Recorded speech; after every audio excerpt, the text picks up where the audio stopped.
अस्सलामुअलैकुम, very good morning, welcome to new Pakistan. मैं हूं अनवार खावर और आज दिन का आगाज़ करेंगे एक अच्छी खबर से, जो कि ये है कि ऑपरेशन स्विफ्ट रिटार्ट को 4 साल मुकम्मल हो चुके हैं। 4 साल पहले दुश्मन की जानिब से कोशिश की गई थी कि वो पाकिस्तानी हुदूद में दाखिल हो और फिर पाकिस्तानी जो दरख्त हैं उनको शहीद किया गया था, जिसके मनाजिर भी आप न्यूज़ की स्क्रीन पर देख रहे हैं। जिसके बाद पाकिस्तानी एयरफोर्स की जानिब से ताबड़तोड़ जवाब भी दिया गया इंडियन एयरफोर्स को, और पाकिस्तानी एयरफोर्स ने इंडिया के दो जहाज मार गिराए, जिसमें से एक पाकिस्तानी हुदूद में गिरा था और अभिनंदन को पाकिस्तान ने अपना कैदी बना लिया था। और साथ ही साथ फिर उसको एक खूबसूरत सी चाय भी पिलाई गई थी, जिसके मनाजिर पूरी दुनिया ने ही देखे थे। भारत की जानिब से खूब शोर ये उठाया गया था कि पाकिस्तान के जो F-16 तैयारा है उसको भी मार गिराया गया है, लेकिन ऐसा किसी भी इंटरनेशनल फोरम पर या किसी भी फोरम पर भारत इसका प्रूफ पेश नहीं कर सका था।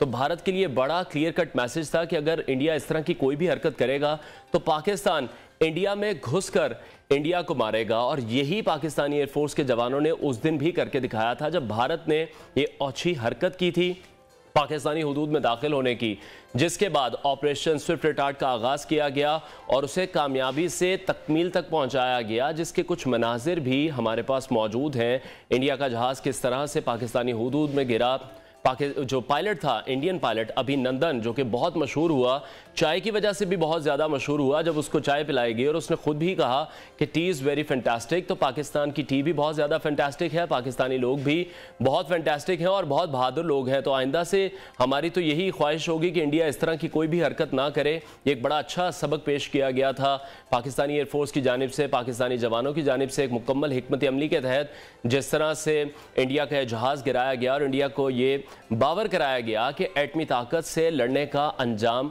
क्या हो सकता है। तो अभिनंदन इस सूरत में हमारे पास मौजूद भी रहे थे। फिर पाकिस्तान ने खैर सगाली के तौर पर उन्हें इंडिया वापस रवाना कर दिया था। हालांकि जितने भी पाकिस्तानी कैदी इंडिया में मौजूद होते हैं उनसे अच्छा बर्ताव नहीं किया जाता, अच्छा सलूक नहीं किया जाता। और 12 हम ये खबरें भी सुनते आए हैं कि बहुत से ऐसे लोग हैं जो इंडियन जेलों में कैद रहे, उन पर तशद्दुद किया गया और वहीं पर उनकी ज़िंदगी का अख्ताम भी हो जाता है। लेकिन पाकिस्तान के जेस्चर बहुत ही अच्छा, पूरी दुनिया में इसको सराहा गया था कि किस तरह से एक जो जंगी कैदी है उसको खैर आफियत से बॉर्डर पार पहुंचाया गया विद इन अ डे और 2। तो पाकिस्तान की जानिब से तो खैर सगाली का जज्बा सबने ही देखा था, लेकिन जो मनाजिर आप इस वक्त देख रहे हैं उनको मैं एलैबोरेट करना चाहूँगा कि जो लोग वहाँ पर मौजूद थे उन्होंने अभिनंदन को मारने की भी कोशिश की थी गुस्से में आकर, जब पाकिस्तानी हुदूद में मौजूद थे। लेकिन जो पाकिस्तानी हमारे जवान हैं, जो हमारे फौजी भाई हैं, उन्होंने अभिनंदन को इन तमाम लोगों से छुड़ाया भी था और उसको बाहिफाजत अपने कैंप में मुंतकिल किया। तो इंडिया को हम यही मैसेज देना चाहेंगे कि पाकिस्तान अगर आते हैं तो चाय पीकर हमसे ज़रूर जाएगा। टी तो हमारी बहुत फैंटास्टिक होती है। मैं भी ये चाय पीकर इंडिया को ये मैसेज ज़रूर देना चाहूँगा कि आइंदा इस तरह की कोई भी हरकत करने से पहले ज़रूर इस वाक़े को जो 4 साल पहले पेश आया था, इसको एक बार रिकॉल ज़रूर कर लें कि इनके साथ हाल क्या हुआ था, इनका हशर क्या किया गया था, किस तरह से जो जलालत जैसे कह सकते हैं इंडिया को फेस करनी पड़ी थी, कितना मुश्किल टाइम से फिर इंडिया को गुजरना पड़ा था, जस्टिफाई करना पड़ा था।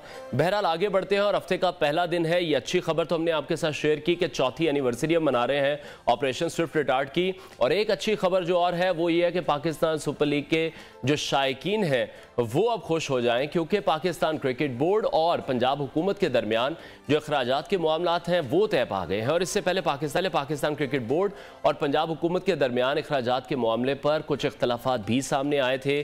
पीसीबी ने पंजाब हुकूमत को अखराजात की अदायगी से साफ इनकार कर दिया था, जबकि पंजाब हुकूमत ने भी अखराजात की अदायगी से मुआवजत कर ली थी। तो इस तरह की जो रिफ्ट थी वो देखने में आई, जो कि बिल्कुल भी ठीक नहीं थी। इस तरह बिल्कुल नहीं होना चाहिए था। पाकिस्तान सुपर लीग एक बहुत बड़ा इवेंट है, पाकिस्तान का नाम रोशन कर रहा है, तो पीसीबी को और पंजाब गवर्नमेंट को इस मामले को अच्छे तरीके से सुलझा लेना चाहिए था पहले ही। लेकिन अभी यह है कि तमाम मामला सुलझ गए हैं, क्योंकि इससे पहले तो सुनने को यह मिल रहा था कि शायद जो तमाम ही पीएसएल के मैचेस हैं वो कराची मुंतकिल कर दिए जाएंगे। मामला संगीन हो रहा था, जिस पर चेयरमैन पीसीबी मैनेजमेंट अजम सेठी ने पीसीबी के पैटर्न इन चीफ जो कि वजीर आजम शहबाज शरीफ खुद हैं उनसे टेलीफोनिक रब्ता किया, जिस पर वजीर आजम ने उन्हें हर मुमकिन ताउन की यकीन दहानी कराई। बहरहाल अब चेयरमैन पीसीबी नजम सेठी ने तस्दीक ये की है कि लाहौर और रावलपिंडी में मैचेस शेड्यूल के मुताबिक ही किए जाएंगे। तो जो लाहौर के और रावलपिंडी के नाजरीन हैं वो खुश हो जाएं, वो उदास हो रहे थे। अपने बयान में नजम सेठी ये कह रहे हैं कि निगरान वज़ीर आला मोहसिन नकवी के भी वो शुक्रगुजार हैं जिन्होंने काफ़ी कोऑपरेट किया है, और वज़ीर आला मोहसिन नकवी ने रूट की लाइटिंग के अखराजात में हिस्सा डालने पर इत्तफाक भी किया है। तो ये मामला भी अच्छे तरीके से सॉर्ट आउट कर लिया गया है। आगे बढ़ते हैं, टॉप स्टोरीज पर सबसे पहले नजर डालते हैं। जेल भरो तहरीक की अजब नुमाइश जारी, गिरफ्तार रहनुमा रिहाई के ख्वाहिशमंद। उस्मान डार पर करप्शन इल्जामात, कहानी में दिलचस्प मोड़ आ गया। लाहौर में पीएसएल मैचेस की बहार शुरू। फिल्म गुलाबो रानी पाकिस्तान की पहचान बन गई, 7 अवार्ड जीत लिए। आसमान से मछलियों की बारिश और जिस्म को पत्थर बना देने वाली अनोखी झील भी होंगी आज के शो का हिस्सा। लेकिन सबसे पहले सियासी मंजरनामा, और इस वक्त मुल्क में जो सियासी फिल्म की ब्लॉकबस्टर नुमाइश जारी है, सबसे पहले उसी पर बात करेंगे। सियासत के तमाम किरदार ही अपनी अपनी दुकान चमकाने में मगन है। कहीं जेल भरो तहरीक का शोर है तो कहीं IMF से डील पर धमालें डाली जा रही हैं, जो कि बहुत ही अनफॉर्चुनेट है कि कर्जा मिलने पर भी हम लोग इतने खुश होते हैं, जबकि अवाम की हालत रोज़ बरोज़ बदतर से बदतर होती जा रही है। जैसे हाथियों की लड़ाई में घास रौंदी जाती है, ऐसी जो सियासतदान हैं उनकी लड़ाई में तो अवाम पिस रहे हैं। जो कि महंगाई का रुझान है वो बढ़ता जा रहा है। तकरीबन हम देख रहे हैं कि रोजाना की बुनियाद पर इमरान खान मीडिया पर आते हैं, हुकूमत को टफ टाइम देते हैं, तो दूसरी तरफ मरीम नवाज भी किसी से पीछे नहीं रहती। वो भी रोज अपनी जंबील से तनकीद के निशान निकालकर ऐसे चलाती हैं जैसे पानीपत की जंग चल रही हो, और इस जंग में मुल्क पिस रहा है, मुल्क में जो गरीब तबका है वो पिस रहा है। लेकिन हकीकत तो यही है कि कोई भी अपनी जगह छोड़ने के लिए तैयार नजर नहीं आ रहा। इसीलिए हम ये देखते हैं कि जो तमाम सियासी मामलात हैं वो अदालत की तरफ जाते हैं, और फिर यही सियासतदान इन्हीं अदालतों पर, इन्हीं जजेस पर उंगलियां उठाते हैं, जबकि हर फैसले के बाद जो सियासी बेयकीनी है उसमें भी मजीद इजाफा होता जा रहा है। तहरीक इंसाफ के अरकान कौमी असम्बली की बहाली की बात करें तो इस मामले पर स्पीकर राजा परवेज अशरफ वो अपने फैसले से हटने से इनकार कर रहे हैं, जबकि हुकाम कौमी असम्बली ये कहते हैं कि मुस्ताफी PTI अरकीन ने अगर ऐवान में आने की कोशिश की तो फिर कानून के मुताबिक कार्रवाई भी की जाएगी। लाहौर हाई कोर्ट या इलेक्शन कमीशन ने किसी भी PTI रुकन को अभी तक बहाल नहीं किया है। इलेक्शन कमीशन ने सिर्फ ज़िमनी इंतखाबात का अपना नोटिफिकेशन मुअत्तल कर दिया है। दूसरी जानिब लाहौर, पेशावर, मुल्तान और रावलपिंडी के बाद गुज़श्ता रोज गुजरांवाला में खिलाड़ियों ने गिरफ्तारियां दी, जबकि गिरफ्तारी देने वाले शाह महमूद कुरैशी और आजम खान सवाती कई रहनुमाओं की जमानत के लिए दरख्वास्तें भी अदालतों में इस वक्त जेर समात हैं। पहले इन रहनुमाओं की जानिब से कहा जा रहा था कि हमें गिरफ्तार किया जाए, और अब यह कहा जा रहा है कि खुदा का वास्ता हमें रिहा कर दिया जाए। हमें नहीं पता था कि हमें गाड़ी में बिठाकर इतनी दूर ले जाया जाएगा। फिर वफाकी वजीर सनाउल्लाह ये कह रहे हैं कि जेल भरो तहरीक इमरान खान के लिए डूब मरो तहरीक बन गई है, और ये जेल भरो तहरीक फ्लॉप होती भी नजर भी आ रही है। जेल भरो तहरीक में कुल मिलाकर 100-125 आदमी इकट्ठे हुए, और उनमें से भी 80% ऐसे लोग हैं जो कि कहते हैं कि हमें छोड़ दें, ये लोग हमें वरगला कर अपने साथ ले आए हैं। लेकिन जेल भरो तहरीक कामयाब हो या नाकाम, अगर हम मुल्क की बात करें, इकॉनमी की बात करें, गरीब आदमी की बात करें, तो मुल्क इस वक्त डिफॉल्ट कर रहा है, नहीं कर रहा है। आम बंदा इस वक्त शदीद मुश्किलात का शिकार है, क्योंकि उसकी जो 2 वक्त की रोटी है, जो मेन प्रायोरिटीज़ है वो 2 वक्त की रोटी है, वही पूरी नहीं हो रही, जबकि इस रोज़ की लड़ाई ने आवाम को बेजार करके रख दिया है। इसी तमाम तर सूरत पर हम बात करेंगे। सीनियर एनालिस्ट नसीम सिद्दीकी साहब ने हमें ज्वाइन किया। नसीम साहब, बहुत शुक्रिया आपके वक्त के लिए। जिस तरह से देख रहे हैं जेल भरो तहरीक, जिस तरह से पाकिस्तान तहरीक इंसाफ ने शुरू की, बहुत ज़्यादा जोशो जज्बा उसमें हमें नज़र आ रहा था पहले तो, लेकिन अभी हम ये देख रहे हैं कि वही तमाम रहनुमा, वही तमाम कारकुनान ये कह रहे हैं कि खुदा का वास्ता हमें छोड़ दिया जाए, हमें घर जाने दिया जाए। बिस्मिल्लाहिर्रहमानिर्रहीम, वालेकुम अस्सलाम, बहुत शुक्रिया। देखिए, ये सब चीज़ें अलामती होती हैं। अगर आप सियासी को देखें तो PTI जो है वो सियासी सरगर्मियां कर रही है। लॉन्ग मार्च किया, उन्होंने धरना दिया, फिर इमरान खान साहब ने पंजाब असेंबली और खैबर पख्तूनख्वा असेंबली तोड़ने का अंदिया दिया, वो उन्होंने अपना वादा किया, फिर उन्होंने जेल भरो तहरीक शुरू की।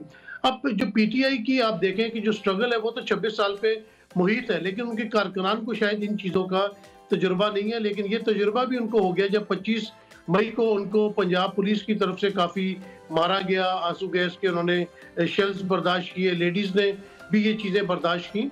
और दूसरी तरफ देखें कि जेल भरो तहरीक में काफ़ी उनके जो लीडर हजरात हैं और कारकुनान हजरात हैं, उन्होंने अपनी जो गिरफ्तारियां हैं वो पेश की हैं। तो इमरान खान साहब ने अपनी पार्टी को लाइवली रखा हुआ है। उसका नतीजा ये निकला कि कल आपने देखा कि हल्का 193 नेशनल असेंबली का जो है वहाँ पे ज़मनी इंतखाब था और वहाँ पे भरपूर तौर पे नून लीग, पीपल्स पार्टी, TLP और बाकी जमातों ने हिस्सा लिया। और आपने देखा कि PTI वहाँ पे तकरीबन 90,000 से ज़्यादा वोट लेके कामयाब हुई, जबकि बाकी तमाम पार्टीज के भी अगर वोट जमा कर लिए जाएं, पीपल्स पार्टी, PMLN, TLP और बाकी, तो उनके तकरीबन 80,000 वोट बनते हैं। तो आप देखें कि उन्होंने कितने मार्जिन के साथ जो है वो वहाँ पे अपना कामयाबी हासिल की। तो बात यह कि इमरान खान साहब एक लीडर है पाकिस्तान में जो इस वक्त आपको सियासी मंजरनामे पे नजर आ रहे हैं और वो इलेक्शन का भी करते हैं। और इलेक्शन के तकाजे में ही उन्होंने लॉन्ग मार्च निकाली, जिसके नतीजे में उनके ऊपर कातलाना हमला भी हुआ। तो एक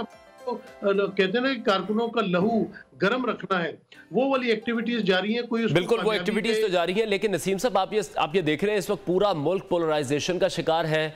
जुडिशरी देखें, सियासत देखें, मीडिया देखें, जिस तरफ भी नजर दौड़ा रहे हैं दो मुख्तलिफ इंतहाएं दिखाई देती हैं। कोई भी अपनी जगह से पीछे हटने को तैयार नहीं है।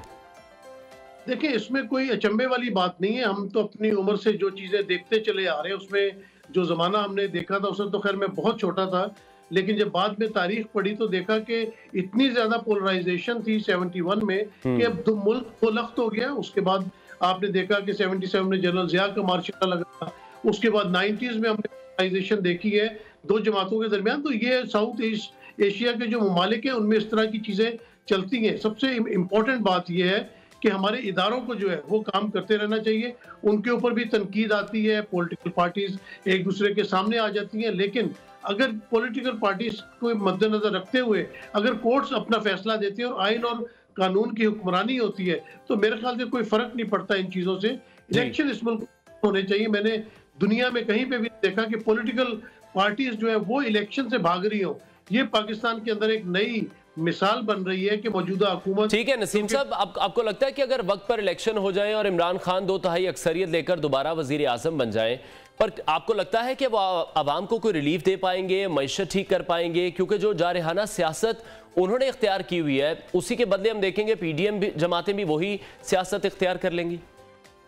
देखिए, बात यह है कि अगर इलेक्शन तो होने भी चाहिए, और मुझे तो इलेक्शन होते नजर आ रहे हैं। आने वाले दिनों में आपको इलेक्शन पाकिस्तान में नजर आएंगे। अच्छा, ये कहना कि इमरान खान 2/3 अक्सरियत ले लेंगे, मैं ये कहता हूँ कि इलेक्शन होने दें। हो सकता है कि PDM जीत जाए, मुस्लिम लीग नून जीत जाए, पीपल्स पार्टी जीत जाए, क्योंकि इलेक्शन अभी होने हैं। ठीक है, इमरान खान साहब की एक पॉपुलैरिटी है, लेकिन जब ये लोग मैदान में उतरेंगे तो ये भी बड़ी पार्टियां हैं, बड़े लीडर हजरात हैं। को भी पाकिस्तान वापस आना चाहिए। और जब किसी की भी हुकूमत आती है, अगर इमरान खान की हुकूमत आ जाती है, तो मेरी अभी पिछले वीक जब खान साहब से जमान पार्क में मुलाकात हुई तो मैंने यही सवाल उनसे पूछा। उन्होंने कहा, देखें, एकदम से मईशत बिल्कुल ठीक नहीं होगी, इसमें 2-3 साल जरूर लगेंगे, लेकिन उन्होंने बात कही कि देखें, अभी मौजूदा इस वक्त जब मेरी हुकूमत थी और इस हुकूमत के दरमियान ये फर्क है, तकरीबन $1 अरब जो है रेमिटेंसेस कम हो गई है, टैक्स कलेक्शन कम हो गई है। तो कह रहे हैं आते साथ ही ओवरसीज का जो एतमाद है मैं उसको बहाल करूंगा और उनकी जो रेमिटेंसेस बढ़ेंगी उससे कुछ ना कुछ हमें सहारा मिलेगा। फिर मैं उनको अच्छी इन्वेस्टमेंट की अट्रैक्शन दूंगा ओवरसीज पाकिस्तान में इन्वेस्टमेंट। लेकिन नसीम साहब, आप ये समझते हैं सब इतना आसान होगा इमरान खान के लिए? क्योंकि अभी तो हम देख रहे हैं कि अदालत से जो रिलीफ है, क्या वो इमरान खान को मिल सकता है? उनके पास अब भी मजीद कार्ड्स हैं जो वो खेल सकते हैं, जिस तरह इमरान खान साहब के पर केसेस हैं।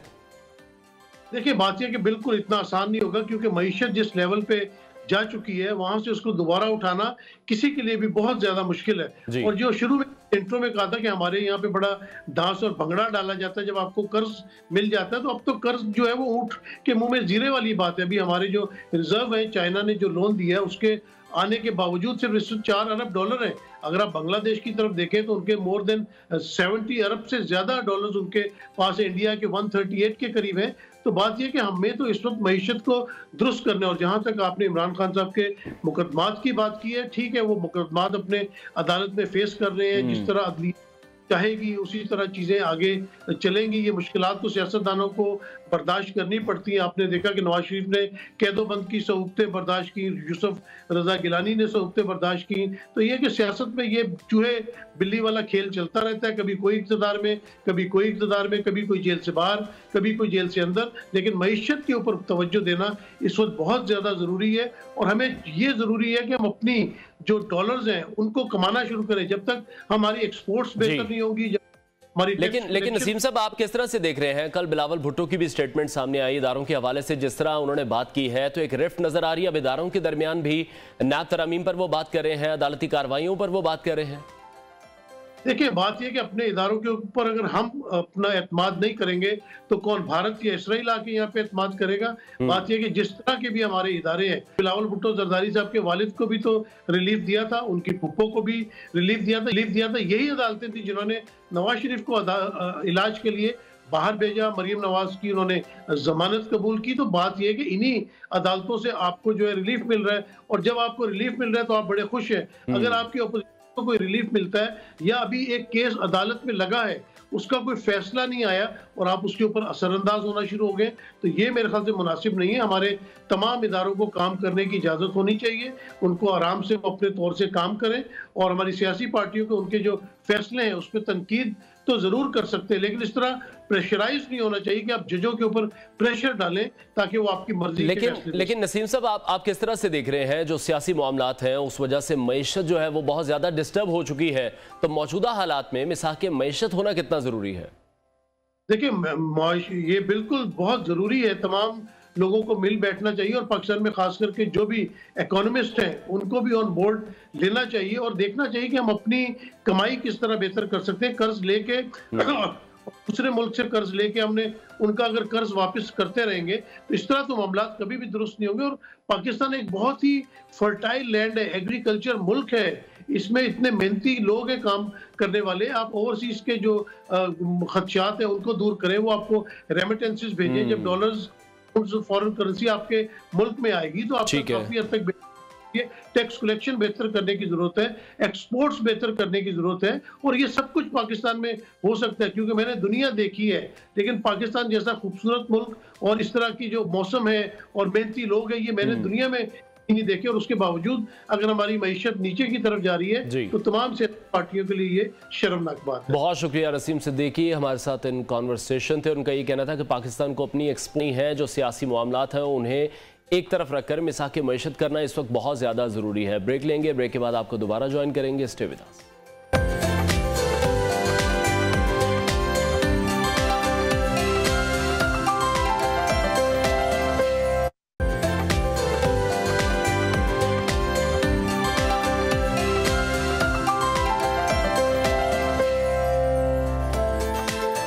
Welcome back. और अब कुछ बात करेंगे international Euro Asia higher education summit की, जो कि तुर्किया के शहर इस्तांबुल में शुरू होने जा रहा है 1 मार्च से, जिसकी तमाम तर तैयारियां मुकम्मल कर ली गई हैं।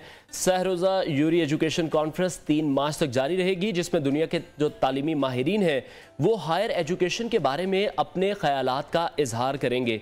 इस एजुकेशन समिट में बर-ए-आज़म यूरोप और बर-ए-आज़म एशिया समेत मुख्तलिफ ममालिक की जो 200 से ज़ायद यूनिवर्सिटीज़ हैं वो इसमें शिरकत करेंगी। पाकिस्तानी वफ्द की बात करें तो मुल्क की 18 यूनिवर्सिटीज़ के 33 माहिर तालीम इसमें शिरकत करेंगे। पाकिस्तानी वफ्द 3 रुकनी माहिरीन तालीम की सरबराही में रवाना हो गया है। सुपीरियर यूनिवर्सिटी के चेयरमैन और सदर एप्सर प्रोफेसर डॉक्टर चौधरी अब्दुर्रहमान वफ्द की क़यादत कर रहे हैं। दीगर सरबराहों में professor doctor Iqbal Chaudhry, coordinator general COMSATS, और लाहौर यूनिवर्सिटी के चेयरमैन और एप्सर पंजाब के सदर अवैस रऊफ शामिल हैं। पाकिस्तान पहली बार association of private sector universities of Pakistan एप्सफ के प्लेटफॉर्म से शिरकत करने जा रहा है, जो कि पाकिस्तान के लिए एक बहुत ही अच्छी बात है, बहुत ही खुशाइन बात है। प्राइवेट सेक्टर्स की यूनिवर्सिटीज़ जो पहली बार इस आलमी सतह के समिट में मुल्क में जो हायर एजुकेशन है उसके बारे में वहाँ डिटेल से इसको डिस्कस किया जाएगा, वहाँ पर ब्रीफिंग दी जाएगी। और association of private universities of Pakistan के सदर प्रोफेसर डॉक्टर चौधरी अब्दुर्रहमान का इस हवाले से क्या कहना है, पहले वो सुनते। जी, यूरी पर रवानगी के लिए हम एयरपोर्ट पर पहुंच चुके हैं और बड़े एक्साइटेड हैं, बड़े खुश हैं। वो जो ख्वाब था वो पूरा होता हुआ नज़र आ रहा है। हम चाहते थे कि टीम की सूरत में एफसेप all Pakistan private sector universities जो हैं वो पाकिस्तान के हायर एजुकेशन सेक्टर को रिप्रेजेंट करे। आज वो ख्वाब पूरा होता हुआ नज़र आ रहा है और इस ख्वाब की ताबीर पे अवैस रऊफ साहब ने बड़ी मेहनत की है, जो मेरे पंजाब के सदन हैं, मैं उनको मुबारकबाद पेश करता हूँ। इसके अलावा मैं शुक्रगुजार हूँ उन 18 यूनिवर्सिटीज़ का जिनके 34 डेलीगेट्स इस्तांबुल में यूरी में पार्टिसिपेट करने के लिए रवानगी के लिए तैयार हैं, ये रवाना हो चुके हैं या कुछ पहुँच चुके हैं। मैं उन सब यूनिवर्सिटीज़ का शुक्रगुजार हूँ। तो इसी तरह अगर हम आपस में इकट्ठे रहें तो मिलकर बड़े वंडर्स क्रिएट कर सकते हैं और पाकिस्तान का सॉफ्ट इमेज पूरी दुनिया पे को हम दिखा सकते हैं। तो हमारे लिए ये यूरी बड़ी इम्पॉर्टेंट है। यहाँ पर 300 से ज़्यादा डेलीगेट्स यूरोप से, एशिया से पहुँचे हुए हैं और कोशिश होगी कि ज़्यादा से ज़्यादा मलेशियन, टर्किश, यूरोपियन यूनिवर्सिटी से MOU साइन हों फैकल्टी एक्सचेंज के लिए, स्टूडेंट एक्सचेंज के लिए और जॉइंट रिसर्च प्रोजेक्ट्स के लिए, क्योंकि काफ़ी चीज़ें ऐसी हैं जो हम उनसे सीख सकते हैं और कुछ चीज़ें ऐसी हैं जो उनको सिखा सकते हैं। और ये यहीं पे ख़त्म नहीं होगा कि हम इनके पास गए और हम इन्हें सिखा रहे हैं। अब एफसेप का इरादा है कि जो हमारी अगस्त में सी पाकिस्तान होने जा रही है उसमें इन सारी पार्टनर यूनिट्स को इन्वाइट किया जाए और दिखाया जाए कि पाकिस्तानी नौजवान कितना क्रिएटिव है और इनोवेटिव है। तो मैं एक दफ़ा फिर शुक्रिया अदा करना चाहूँगा अवैस रऊफ साहब का, शुक्रिया अदा करना चाहूँगा मेरे सिंध के सदर कादी साहब माशाल्लाह ख़ुसूसी तौर पर तशरीफ़ लाए हैं, जनरल सेक्रेटरी साहब इस्लामाबाद से, फेडरल चैप्टर के सदर जो है डॉक्टर बासित साहब वो मौजूद हैं। तो मैं इन सब का और बाकी सारे मेम्बरान, मुअज़्ज़ज़ मेम्बरान का, क्योंकि वन फॉर ऑल और ऑल फॉर वन में की स्पिरिट है एफसेप में। शेयर विजन था कि हमने पाकिस्तान का जो सॉफ्ट इमेज है वो दुनिया को दिखाना है और पाकिस्तान की हायर एजुकेशन के हवाले से दुनिया को बताना है कि पाकिस्तानी यूनिवर्सिटियाँ क्या कर रही हैं। तो प्राइवेट सेक्टर आज इसमें कामयाब है और डायरेक्टर कॉन्फ्रेंस की तरह आप भी बाजी ले गया। तो मैं आप सब लोगों का जो इस्तांबुल पहुँच रहे हैं उनका शुक्रगुजार हूँ और अगली दफ़ा इंशाअल्लाह ताला हमने इसी तरह इंटरनेशनली जब पाकिस्तान को रिप्रेजेंट करने जाना है तो मेरे सारे वाइस चांसलर पब्लिक और प्राइवेट सारे हमारे साथ हैं। Thank you. सर रोज़ा यूरी एजुकेशन कॉन्फ्रेंस जो है ये 3 मार्च तक जारी रहेगी। इसकी तमाम तर तैयारियां मुकम्मल कर ली गई हैं और जो पाकिस्तानी वफ्द है ये भी वहाँ पर मौजूद है। हमारे नुमाइंदगान भी तुर्की में मौजूद होंगे जो लम्हा लम्हा हमें अपडेट करते रहेंगे और वो हम अपने नाजरीन से ज़रूर शेयर करते रहेंगे। ब्रेक का वक्त हुआ है, ब्रेक के बाद आपको दोबारा ज्वाइन करेंगे। स्टे विद अस।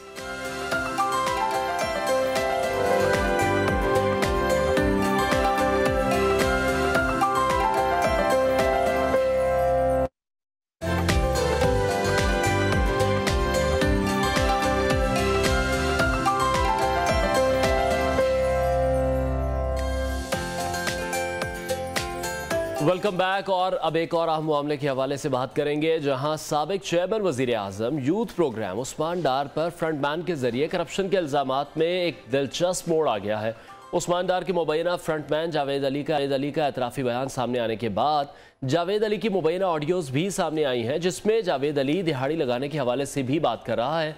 इमरान खान, उस्मान डार और जावेद अली के वकील की मुबैना ऑडियो भी मंजर आम पर आई और ऑडियो में बताया जा रहा है कि जावेद अली को बरहना नहीं किया गया, जबकि जावेद अली ने अपने वीडियो बयान में कहा कि NA-67 की 4 यूनियन काउंसिल्स के जो 5 ठेकेदार हैं उनसे 50 लाख रुपए जमा किए और उस्मान डार के भाई आमिर डार को 50 लाख रुपए कमीशन भी दिया गया।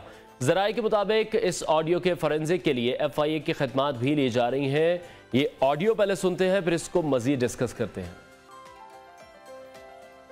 तू गेम बंदा मैं तेरी भी दिहाड़ी गवा छड़ा तू गेम करा छड़े कोई ना के नुस्खे ले आज ना दिहाड़ी लगदी नहीं जिला कौंसल में छड़े होए पे दे कारपोरेशन ने लिया जिला कौंसल ने लिया जेड़े लियाने ने लिया देखो 5-6 लाख की दिहाड़ी है 5-6 लाख रुपए हां जो रे तू काट की दिए मेरे तो दसा टीवी ते कसम लगे रिकॉर्डिंग हुंदी थी।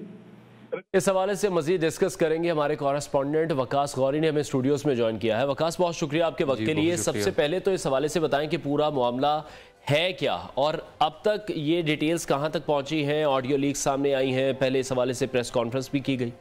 अच्छा, ये सारा मामला जो है वो जो जिस तरह पाकिस्तान का एक कौमी खेल है हॉकी, इसी तरह हमारा जो मशगला है जो हम जब साहिब इक़्तिदार होते हैं तो वो करप्शन का है। तो ये सारा जो खेल है बेसिकली वो करप्शन का है कि जब पाकिस्तान तहरीक इंसाफ हुकूमत में थी तो इन्होंने तो एक तरह के हर शोबे में जो है वो रिकॉर्ड कायम किए हैं। बयानात इनके ये थे कि हम इंसाफ की पार्टी हैं, हम जो है वो करप्शन को ख़त्म करेंगे, लेकिन जो रिपोर्ट्स सामने आई हैं अभी तक हर महकमे की वो यही है कि इन्होंने करप्शन के जो पिछले रिकॉर्ड हैं वो भी तोड़ दिए। इसी तरह जो ये साबिक वज़ीर आज़म यूथ प्रोग्राम है उस्मान डार, ये मामला इस तरह सामने आया कि उनका एक पीए था जावेद अली जिसको उनका ख़ास बंदा होने की वजह से महकमा तालीम में जाली इसनाद पर जो है वो नौकरी दिलवाई गई। ग्रेड 6 या 7 की वो नौकरी थी, इतनी वो ज़्यादा नौकरी नहीं थी, लेकिन उसको ऑब्लाइज करने के लिए एक नौकरी दिलवाई गई। जिसके बाद महकमा तालीम ने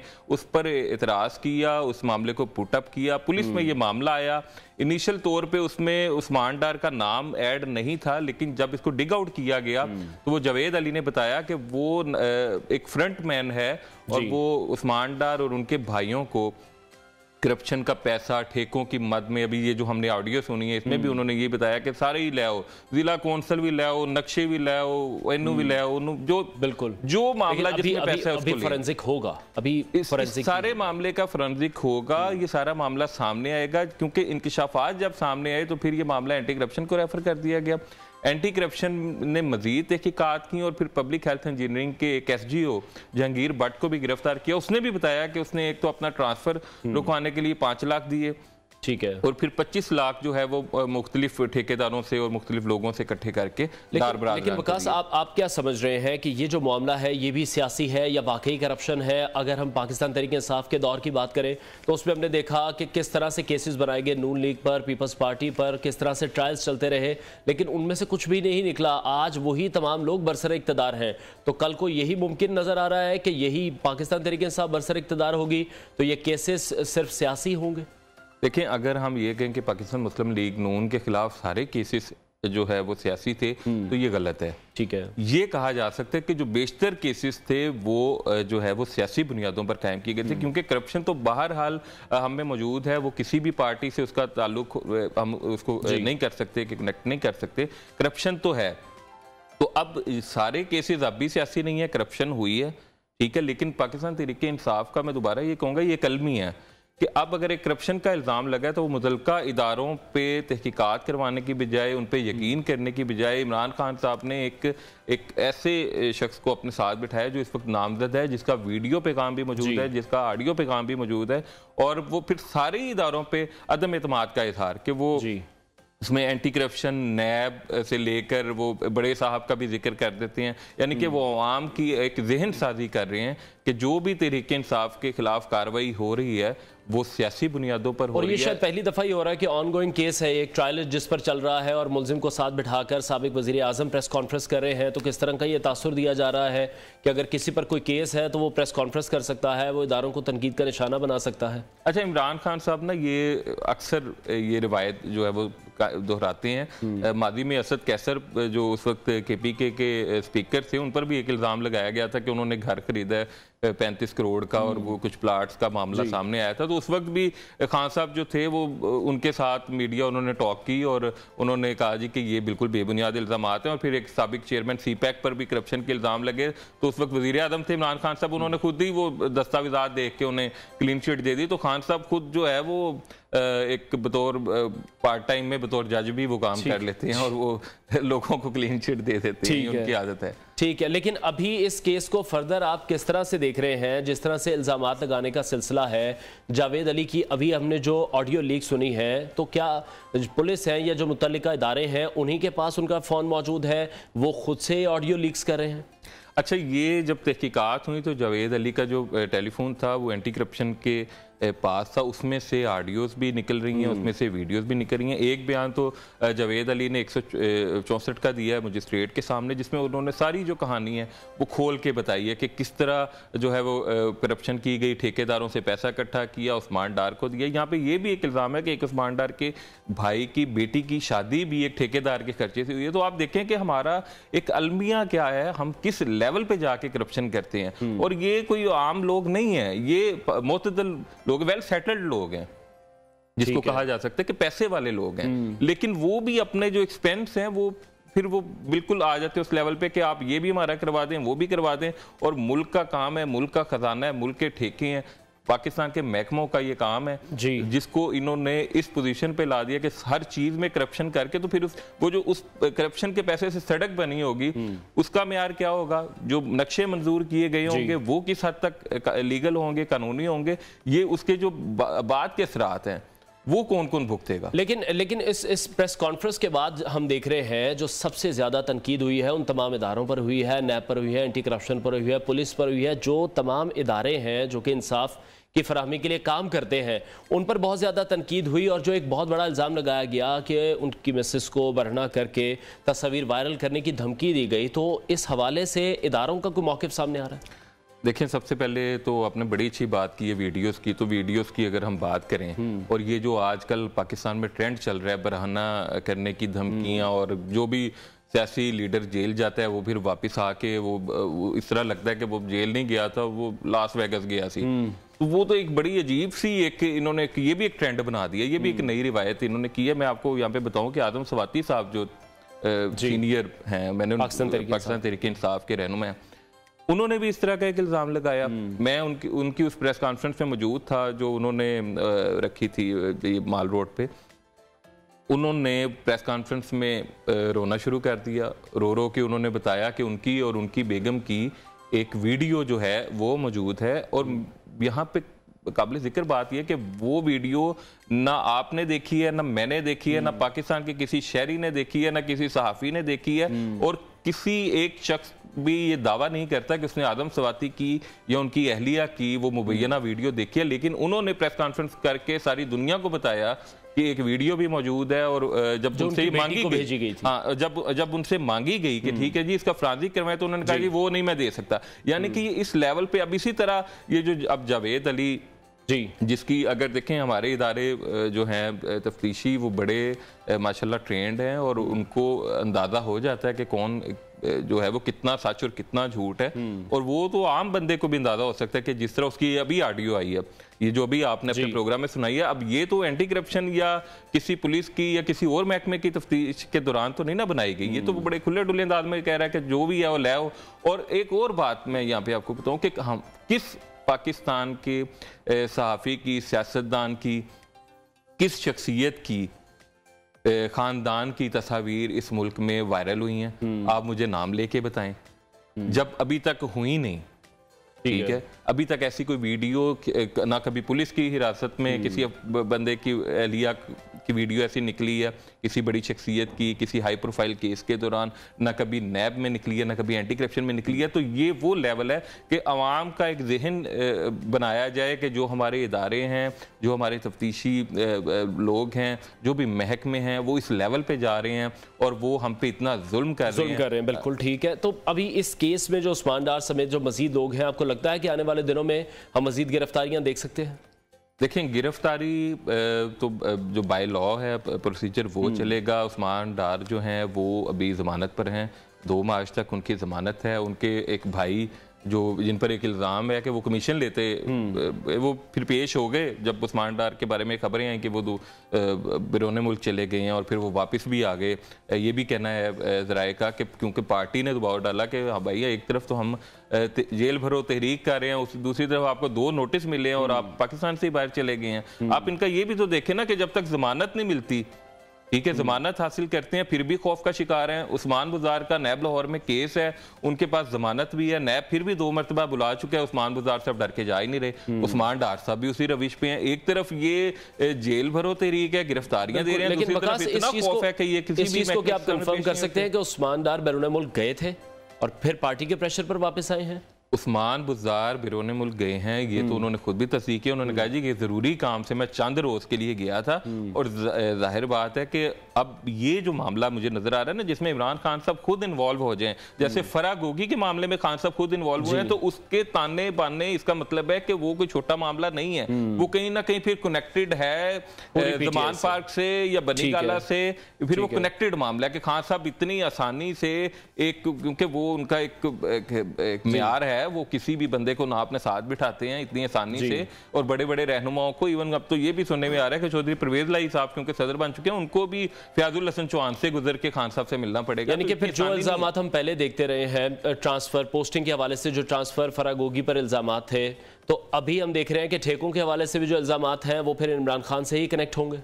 मुझे जो मैंने इस केस को स्टडी किया है और जो खान साहब की शख्सियत को हम सब अच्छी तरह जानते हैं कि वो इतनी आसानी से ना वो किसी मामले में अपनी स्टेटमेंट देते हैं, ना किसी मामले में डायरेक्ट इन्वॉल्व होते हैं, वो उसी मामले में इन्वॉल्व होते हैं जिसमें उनका कोई पर्सनल अटैचमेंट हो, या तो उनकी उस्मान डार से बड़ी दोस्ती है, बड़ी गहरी दोस्ती है, या इन सारे मामलात से कहीं ना कहीं वो बाखबर मुबैना तौर पे हो सकते हैं, ये भी कहा जा सकता है। क्योंकि हमने इससे पहले देखा कि फरागोगी के मामले में वो उनके दिफा के लिए सामने आए, फरागोगी का ताल्लुक जो था वो इमरान खान की अहलिया बुशरा बीबी से उनकी दोस्ती थी, उनके जो निकाह में जिसका भी वो नया तनाज़ा चाह रहा है उसमें भी जो है वो फरागोगी मौजूद थी, तस्वीर में मौजूद थी, उनके घर पे ही ये सब कुछ हुआ। तो खान साहब उसके दिफा में आए, उसके बाद वो इस तरह किसी के दिफा में सामने नहीं आए, इल्जामात और लोगों पे भी लगते रहे हैं। अब दोबारा इस तरह मीडिया पे आना और साथ जावेद अली को साथ बिठाना, और फिर ये बात आप नोट करें कि खान साहब उसको कह रहे हैं कि वो बताओ वो जो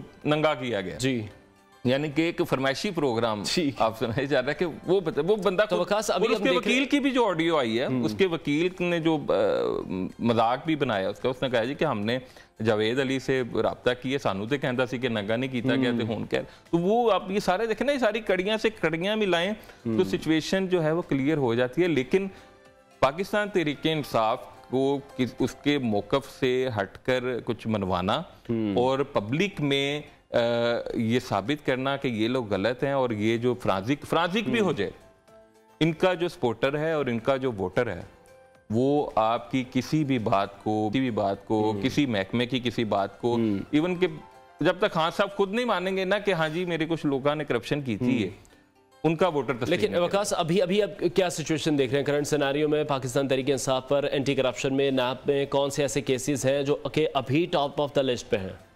देखें, एंटी करप्शन में इस वक्त कई केसेस खुल रहे हैं। हमें ये भी पता चला है कि उनके मजीद रहनुमाओं के, यास्मीन डार के, मियां महमूद रशीद के जो हैं वो उनकी फाइलें भी मंगवाई गई हैं। सब्तैन खान का पंजाब असम्बली से रिकॉर्ड मंगवाया गया है कि उन्होंने जो अहम कानून साजियाँ की उस वाले से भी रिकॉर्ड मंगवाया गया। फरागोगी का भी कहा जा रहा है कि दोबारा असर नो कुछ ना कुछ इस मामले को देखा जाए, क्योंकि माजी में पाकिस्तान तहरीक इंसाफ की जब हुकूमत थी तो एंटी करप्शन और नैब से इनके रहनुमाओं को क्लीन चिट दी गई। तो अब दोबारा क्योंकि हुकूमत भी ये तो हमारा एक वतीरा है ही कि जब भी हुकूमत बदलती है तो इन इदारों का जो रुख है वो इदारों का इस्तेमाल बिल्कुल यकीनी तौर पर किया जाता है। बहुत शुक्रिया correspondent new news Waqas Gauri हमारे साथ इन कॉन्वर्सेशन थे, और उनका यही बताना था कि जो तमाम तर मामला है ये प्रेस कॉन्फ्रेंस के बाद काफ़ी उलझ चुका है और उसमें जो ऑडियो लीक्स आने का सिलसिला है वो भी जारी है, जिसका यकीनी तौर पर फोरेंसिक जरूर कराया जाएगा। ब्रेक लेंगे, हेडलाइंस के बाद आपको दोबारा ज्वाइन करेंगे। स्टे विद अस।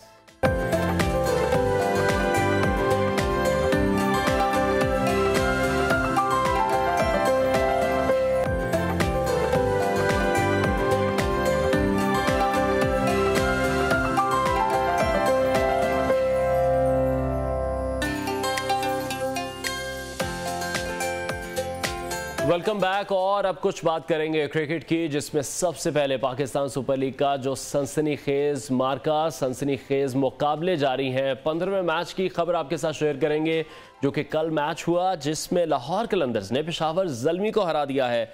जी हां, लाहौर के 242 रन के हदफ के ताक़ुब में पेशावर ज़ल्मी की टीम मुकर्रर 20 ओवर्स में 9 विकेटों के नुकसान पर 201 रन ही बना सकी और उसे 40 रन से शिकस्त का सामना करना पड़ा। कल हमने देखा कि लाहौर कलंदर्स ने बैटिंग, बॉलिंग और तमाम शोबों में ही नहायत ही उम्दा कारकर्दगी दिखाई और उम्दा बल्लेबाजी का मुजाहरा किया है। फ़खर जमान ने एक बेहतरीन इनिंग्स खेली है। शाहीन शाह अफरीदी की जानिब से उम्दा बॉलिंग हमने देखी, जिस तरह से उन्होंने बाबर को बोल्ड किया है। इसी हवाले से हम मजीद भी बात करेंगे। स्पोर्ट्स एनालिस्ट हाफिज़ इमरान ने हमें इस वक्त शो में ज्वाइन किया है। हाफिज़, बहुत शुक्रिया आपके वक्त के लिए। सबसे पहले तो उस खबर पर मैं आना चाहूँगा जो कि पाकिस्तान क्रिकेट बोर्ड और पंजाब हुकूमत के दरमियान मामलात शुक्र है कि तय हो गए हैं, और अब जो पिंडी के शायकीन हैं, लाहौर के शायकीन हैं, वो मैचेस यहीं पर देख सकेंगे। देखिए, सबसे पहले तो ये बहुत खुशाइंद है कि एक वो जो मसला था वो हल हुआ और अब लाहौर और रावलपिंडी में मामूल के मुताबिक मैचेस, जिसका कि पाकिस्तान क्रिकेट बोर्ड ने ऐलान कर रखा था कि पीएसएल के दूसरे मरहले के मैचेस की मेज़बानी ये दो शहर लाहौर और रावलपिंडी करेंगे, क्योंकि कुछ दिन तक इस हवाले से अबहाम ज़रूर रहा, गो मगो की कैफियत रही, लेकिन बहरहाल जिस तरह से इसका इख्तिताम हुआ है ये खुशाइंद है, बेहतर है, ना सिर्फ क्रिकेट के नुक्ता निगाह से बल्कि पाकिस्तान में क्रिकेट की इकॉनमी के लिहाज से, पाकिस्तान सुपर लीग की मकबूलियत के एतबार से, और सबसे बढ़ के कि जब पाकिस्तान मुस्तकबिल करीब में गैर मुल्की टीमों की मेज़बानी करने जा रहा है, तो इन सब चीज़ों को देखते हुए ये वाला जो मामला हल हुआ है मामूल के मुताबिक मैचेस का, ये खुश आइंदा। और इस बहुत सारी ऐसी आवाज़ें बुलंद हो सकती थी अगर पाकिस्तान सुपर लीग के मैचेस कराची शिफ्ट होते, तो उससे बहुत सारे मसाइल आने वाले दिनों में पाकिस्तान को इंटरनेशनल क्रिकेट को होस्ट करते हुए भी उनका सामना करना पड़ सकता था। सो जैसा देर आए दुरुस्त आए, लेकिन अच्छे तरीके से आए और खुश असलूबी से इसका ठीक है। इमरान कल के मैच के बारे में क्या कहेंगे? पहला मैच लाहौर में हुआ, लाहौर कलंदर्स ने जिस तरह की परफॉर्मेंस दी है उस पर किस तरह से कमेंट करेंगे? कल तो छक्के चौकों की बारिश थी। देखिए, लाहौर होम का एक तो वो दिफाई चैंपियन है, दूसरा उनकी टीम मुल्तान की और लाहौर की दीगर टीमों से ज़्यादा बेहतर दिखाई देती है, बॉलिंग के शोबे में भी और उसके साथ साथ बैटिंग के शोबे में भी। और जब लाहौर कलंदर्स अपने होम वेन्यू पर खेलते हैं तो यहाँ पर जो सबसे ज़्यादा दिलचस्प चीज़ होती है वो शायकीन का जोशो खरोश और उनकी दिलचस्पी होती है। कल भी आप देखें, मैच शुरू होने के करीब ही जिस तरह से बड़ी तादाद में लोग स्टेडियम का जिन्होंने रुख किया, और आपको एक मरतबा फिर लाहौर ने हाउसफुल दिखाया है और आपको स्क्रीन पर यह दिखाना पड़ता है कि आपका स्टेडियम बिल्कुल फुल हो चुका है। तो ये जो लोग मैचेस देखने के लिए आते हैं, यकीनी तौर पर एक अरसे तक पाकिस्तान इससे महरूम रहा है, और यही एक आवाज़ है पूरी दुनिया को जो स्टेडियम से जाती है, जोशो खरोश के साथ जाती है, इतनी बड़ी तादाद में लोग वहाँ पर आते हैं। तो ये एक पैगाम है सारी दुनिया को कि पाकिस्तान आज भी पुराने लोगों का मुल्क है, पाकिस्तान आज भी क्रिकेट से मोहब्बत करने वालों का मुल्क है, पाकिस्तान आज भी जो गैर मुल्की खिलाड़ी यहाँ पर आते हैं उनकी। बिल्कुल इमरान, आप ठीक कह रहे हैं, क्योंकि मेरा नहीं ख्याल जो क्राउड लाहौर में इकट्ठा होता है वो हम किसी भी शहर में नहीं देखते कि इस तरह का क्राउड इकट्ठा हो। शाहीन शाह अफरीदी की बात करना चाहूंगा, कल तो शाहीन ने विकेट भी तोड़ी, बल्ले भी तोड़े। देखिए, सबसे ज़्यादा जो खुशी की बात पाकिस्तान क्रिकेट के नुक्ता निगाह से है इस पीएसएल को देखकर और इसके मैचेस को देखकर, वो शाहीन अफरीदी का मुकम्मल फिट और फॉर्म में होना, उनके बड़े अच्छे रिदम के साथ उनका बॉलिंग करना, क्योंकि उनकी अदम मौजूदगी में पाकिस्तान का पेस अटैक भी उसकी वो ताकत नहीं रहती है, उसकी वो ताकत नहीं रहती है, उसकी वो अहमियत नहीं रहती। तो शाहीन का वापस आना, वर्ल्ड कप में भी वो वापस आए थे थोड़ा फिट होने के बाद, लेकिन यहाँ पर यूं महसूस हो रहा है कि जैसे उनकी फिटनेस वर्ल्ड कप वाली फिटनेस से बहुत बेहतर है। और कल का जो मैच था जिसमें वो वैसे हर मैच में अच्छी बॉलिंग करते हुए आ रहे हैं, लेकिन कल वो एक नेक्स्ट लेवल के ऊपर नजर आए, मतलब अपनी पीक की तरफ जो जाते हुए हैं वो नजर आए हैं। और जिस तरह से उन्होंने हारिस को पहले आउट किया और फिर दुनिया क्रिकेट के बेहतरीन बल्लेबाज बाबर आजम की ने निकाली, तो वो ये दोनों चीजें, दोनों विकेट्स उनके, और फिर उसके बाद भी उन्होंने जब मैच को थोड़ा दोबारा कलंदर्स ने अपने हाथ में करना था मैच इनिंग्स के दूसरे हिस्से में, वहां पर भी उन्होंने बहुत शानदार गेंदबाजी का मुजाहरा किया। तो जो लोग, मैंने चूंकि लोग देखने जाते हैं, लोगों को बहुत इंतजार था शाहीन और बाबर के मुकाबले का, और हमने तो स्टेडियम में ये देखा है कि जब शाहीन पहले ओवर में या दूसरे ओवर में नए बॉल के साथ बॉल लेकर दौड़ते हैं अपने रनअप से, जहां पर उन्होंने दौड़ना होता है गेंद फेंकने के लिए, तो जो एक वेव बनती है, जिस तरह से लोग उनके साथ शोर करते हैं, जिस तरह से लोग जोश और जज्बे का इजहार करते हैं, उसका तो अगर कोई 2 ओवर के लिए 3 टिकटें भी उसको खरीदनी पड़े ना, तो लोग इस हद तक भी उनको पसंद करते हैं कि वो पहले 2 ओवर्स देखने के लिए इससे ज्यादा महंगी, क्योंकि इन 2 ओवर्स में उनका विकेट लेना काफी बार हमने देखा कि कंफर्म ही होता है। खैर, बैटिंग की बात करेंगे, अब्दुल्ला शफीक की बात करें, फखर जमान की बात करें, बहुत ही उम्दा कारकर्दगी दिखाई और छक्के छुड़ा दिए मुखालिफ टीम के। पेशावर ज़ल्मी वाले परेशान थे।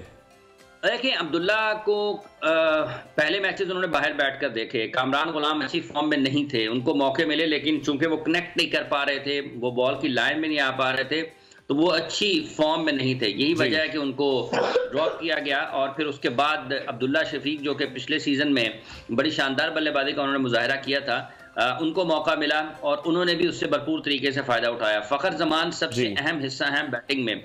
जब जब फ़खर रन्स करते हैं तो कलंदर्स के जीत के इम्कानात बढ़ जाते हैं, बड़े टोटल के इम्कानात बढ़ जाते हैं। और कल भी आप देखें कि जैसे उन्होंने 240 रन्स के ऊपर चले गए, तो ये बड़ा अहम था। फिर सैम बिलिंग्स की इनिंग्स को देखें तो ये सारी चीज़ें उनकी मिला के, चूंकि अच्छा स्टार्ट मिला, ताहिर बेग रन्स नहीं कर पाए, लेकिन वो छोटे छोटे उनके रन है जिसको उनको कन्वर्ट करने की जरूरत है।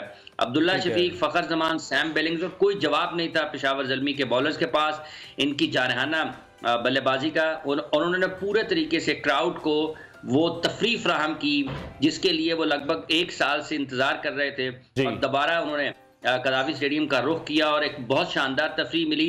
दूसरी तरफ से अब साइम अयूब को भी, जब आप ये कल के मैच की बात करते हैं तो देखिए साइम की बल्लेबाजी भी बहुत शानदार थी। कैटमोर को भी आप नजरअंदाज नहीं कर सकते हैं, उन्होंने भी बहुत शानदार बल्लेबाजी का मुजाहरा किया है। ज़ल्मी की बॉलिंग थोड़ी कमज़ोर ज़रूर नज़र आती है, उसमें को बहुत ज़्यादा आपको जान नज़र नहीं आती। बहुत जिस तरह से लाहौर में आप देखें हारिस हैं, शाहीन हैं, जमान खान हैं, फिर हुसैन तलत भी आते हैं, क्योंकि कल राशिद को रन्स हुए, लेकिन राशिद खान का शुमार भी बेहतरीन बॉलर्स में होता है दुनिया के। तो उनके डेविड वीजे भी हैं, तो उनके पास बॉलिंग में ऑप्शंस बहुत ज़्यादा हैं, बहुत अच्छे हैं। जबकि पेशावर को इस सिलसिले में मसाइल का सामना है, उनकी बॉलिंग उतनी ज़्यादा मजबूत नहीं है कि जो आपको अच्छी टीमों को कम रन्स पर रोक सके।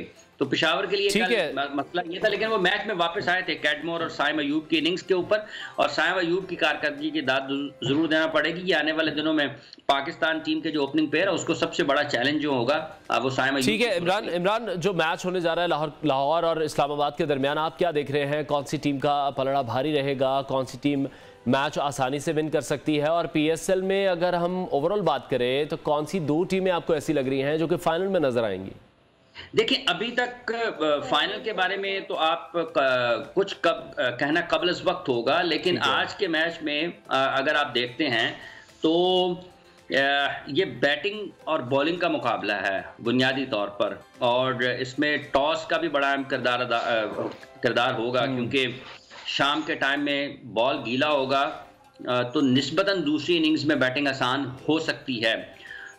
लेकिन अगर हम पैकेज को देखते हैं तो कलंदर्स फेवरेट हैं, कलंदर्स स्टार्ट करेंगे मैच एज फेवरेट, और आज की कारकर्दगी उनके एतमाद में भी बेहतरी कर सकती है, लेकिन टॉस बड़ा अहम किरदार अदा कर सकता है। लेकिन इस्लामाबाद यूनाइटेड की टीम के पास उनका बैटिंग बहुत शानदार है, और ये बुनियादी तौर पर मुकाबला लाहौर की बॉलिंग और इस्लामाबाद यूनाइटेड की मजबूत बैटिंग के माबैन। और इमरान, अगर बात करें हम, कराची किंग्स का मैच हुआ मुल्तान सुल्तान से, कराची किंग्स अपना पहला मैच जीतने में कामयाब हुई है। कराची की परफॉर्मेंस किस तरह से देख रहे हैं? पिछले इवेंट में भी हमने देखा कराची कोई भी मैच नहीं जीत पाई थी। देखिए, इस मरतबा उन्होंने क्रिकेट अच्छी खेली है, इस एतबार से कि कुछ वो ये ज़रूर रहा है कि दिलचस्पी वाले मैचेस यकतरफा नहीं हुए हैं। उन्होंने मतलब जो मुखालिफ टीमें थी उनके लिए मुश्किलात ज़रूर पैदा की। हाँ, ठीक है, उनके जो इश्यूज हैं उनकी भी टीम नहीं बन पाई है, अभी तक वो तब्दीलियां कर रहे हैं। लेकिन कल के मैच में उन्होंने मुल्तान सुल्तान को हराया, जो कि हार नहीं रहे थे, खुद वो जीत नहीं रहे थे, तो ये उनके मेरा ख्याल दूसरी कामयाबी है कराची की। तो उनके लिए ये ज़रूर है कि कुछ बेहतर कॉम्बिनेशन की तरफ गए हैं, जैसे तबरेज़ को उन्होंने खिलाया, फिर शुएब मलिक ने भी आउट किए हैं, और फिर उनकी बैटिंग में तैयब ताहिर को उन्होंने शामिल किया। उनका डेब्यू मैच था PSL में और उन्होंने 50 रन स्कोर किए। तो अगर बैटर कॉम्बिनेशन के साथ जाएं तो वो ज़्यादा बेहतर तरीके से, उनसे आप ज़्यादा अच्छे नताइज की तवक्को कर सकते हैं।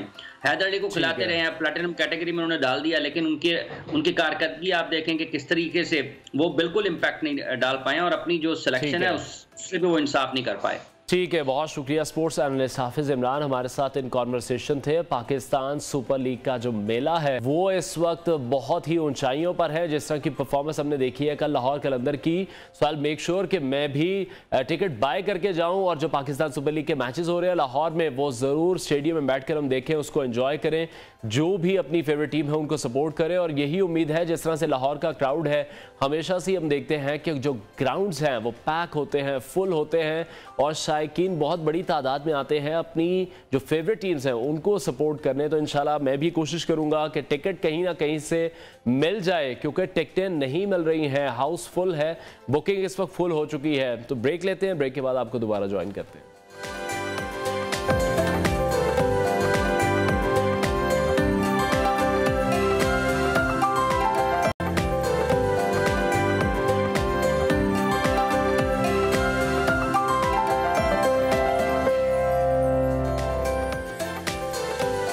Welcome back. तो इस सेगमेंट में हम बात करने जा रहे हैं आपकी हेल्थ से मुताल्लिक, क्योंकि मौसम तब्दील हो रहा है, बारिशें नहीं हो रही, ना पता चल रहा है गर्मी है, ना पता चल रहा है कि सर्दी है। तो लोग भी कंफ्यूज हैं कि जो अपनी डाइट है उसको किस तरह से चेंज किया जाए अकॉर्डिंग टू द वेदर, क्योंकि फ्रूट्स जो हैं उनमें भी अब चेंजिंग आनी शुरू हो गई है। हम देख रहे हैं कि जो माल्टे हैं, मौसमियाँ हैं, जो सिट्रस फैमिली से जिनका ताल्लुक है वो फ्रूट्स अब जा रहे हैं। अब खरबूजा आ रहा है, स्ट्रॉबेरी आ रही है। तो अब लोगों को भी कन्फ्यूजन है प्रोटीन इंटेक कितना लेना चाहिए, मौसम के हिसाब से किस तरह से अपनी रूटीन को चेंज करना चाहिए, क्योंकि जिस तरह से मौसम तब्दील हो रहा है तो हम देख रहे हैं कि नज़ला ज़ुकाम है, खांसी है, पेट की बीमारियां हैं वो बहुत ज़्यादा आम हो रही हैं। तो इस वक्त स्टूडियोज़ में हमें ज्वाइन किया है डॉक्टर समरा साबिर ने, उनसे इस हवाले से मज़ीद बात करेंगे। डॉक्टर साहिबा, बहुत शुक्रिया आपके वक्त के लिए। जिस तरह से वेदर हो रहा है, ख़ास तौर पर नज़ला ज़ुकाम, पेट की बीमारियां हैं, तो अभी कौन सी ऐसी डाइट लेनी चाहिए, क्योंकि समझ नहीं आ रही, कभी सर्दी लगने लग जाती है, कभी गर्मी लगनी शुरू होती है, लोग एसी ऑन कर लेते हैं, तो उस वजह से भी है कि जो फ्लू है वो टाइम से पहले ही हमें स्टार्ट हो चुका है। जी बिल्कुल। एक तो ये समझ नहीं आ रही है गर्मी का मौसम चल रहा है कि सर्दी का चल रहा है। वो जनवरी के बाद वो मार्च, अप्रैल, मई, जून वाला मौसम स्टार्ट हो गया। इस मौसम में सबसे पहले हम लोगों को अपनी हाइड्रेशन का ख्याल रखना चाहिए। हम लोगों को डिहाइड्रेटेड नहीं होना, और इस चीज़ से बचने के लिए हमें डेफिनेटली हर सीजन के अकॉर्डिंग आपकी डाइट होती है, आपकी वेजिटेबल्स, आपके फ्रूट्स उसके अकॉर्डिंग चलते हैं। तो सबसे पहले हम लोगों ने फ्रूटी जो होते हैं ना, जूसेस, उनको ज़्यादा प्रेफर करना है कि जिनके अंदर हमारे पास लिक्विड कंटेंट ज़्यादा होता है।